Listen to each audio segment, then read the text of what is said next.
సినీ ఇండస్ట్రీలో ఒకప్పుడు అగ్రస్థానంలో నిలిచిన హీరోయిన్ పూజా హెగ్డే ఇప్పుడు మాత్రం సినిమాల్లో కూడా కనిపించడం లేదు. మోడలింగ్తో తన కెరియర్ను మొదలుపెట్టిన బుట్టబొమ్మ టాప్ హీరోలందరితో నటించింది. ఒక లైలా కోసం అనే మూవీతో పూజా హెగ్డే టాలీవుడ్కు పరిచయమైంది. అల్లు అర్జున్తో అలా వైకుంఠపురం అనే సినిమాలో నటించి బ్లాక్ బస్టర్ను తన ఖాతాలో వేసుకుంది. ఈ మూవీ మొత్తం ఒక ఎత్తైతే బుట్టబొమ్మ పాట మాత్రం మరోవైపు అని చెప్పుకోవాలి. ఆ సినిమా తర్వాత నుంచి పూజా హెగ్డేను బుట్టబొమ్మ అని పిలవడం మొదలుపెట్టారు. అదే క్రేజ్తో వరుస ప్రాజెక్టుల మీద సైన్ చేసింది. అవన్నీ ఫ్లాప్ అవ్వడంతో బుట్టబొమ్మ కెరియర్ అక్కడి నుంచి డౌన్ అయింది.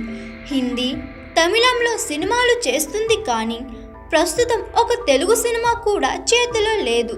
మరి ముందు ముందు ఆఫర్స్ వస్తాయో రావో చూడాలి.